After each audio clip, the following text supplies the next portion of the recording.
Quelle opposition face au pouvoir à quelques mois des échéances électorales de 2023?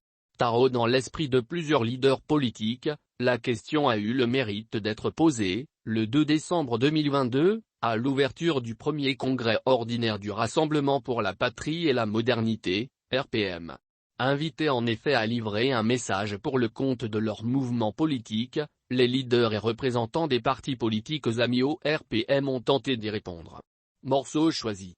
Si les multiples appels des partis de l'opposition à se coaliser pour parvenir à l'alternance et au changement au sommet de l'État deviennent une ritournelle pour certains, l'interrogation sur la capacité de ces leaders à s'unir, sans calcul ni ego, est également partagée par l'opinion.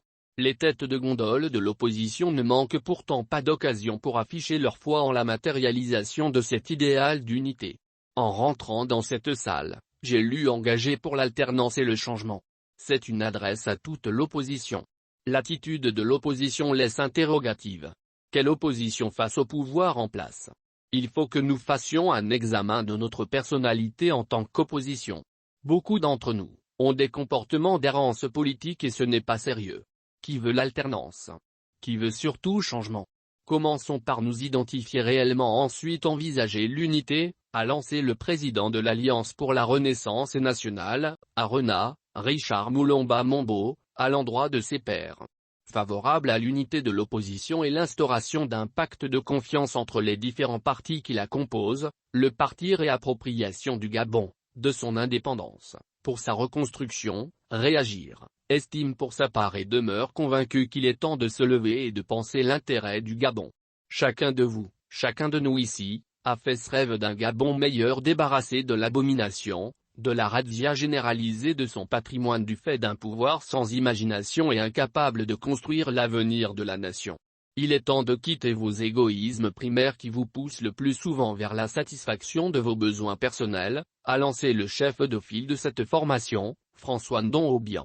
Si selon le vice-président de la plateforme citoyenne et patriotique Gabon d'abord, Edmond Okmvunkogo, la transhumance au sein des partis de l'opposition a démarré avec la signature des accords de Paris, en novembre 1994, un arrangement qui n'aura pas résisté aux élections législatives de 1996 et 1997, ouvrant ainsi la voie au détricotage des acquis de la conférence nationale tenue du 1er mars au 19 avril 1990, pour le président du Parti social-démocrate, PSD. Le problème de l'opposition est la méconnaissance des uns et des autres.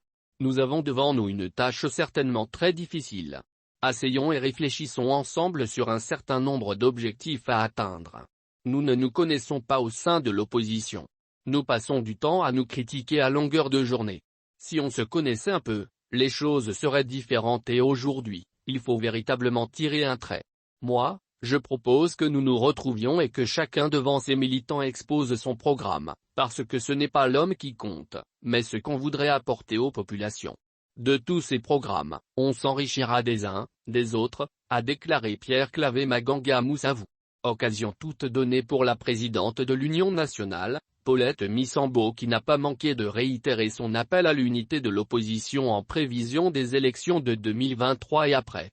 J'appelle au rassemblement et à l'unité des forces de l'alternance. Je souhaite qu'avant, pendant et après les élections de 2023, nous soyons en capacité d'agir ensemble. Il s'agit de la construction d'une dynamique nouvelle, dans le cadre des scrutins à 2 tours. De façon solennelle, devant le peuple gabonais, je renouvelle mon appel à tous les patriotes qui croient qu'un autre Gabon est possible. Et cela est possible, a-t-elle lancé.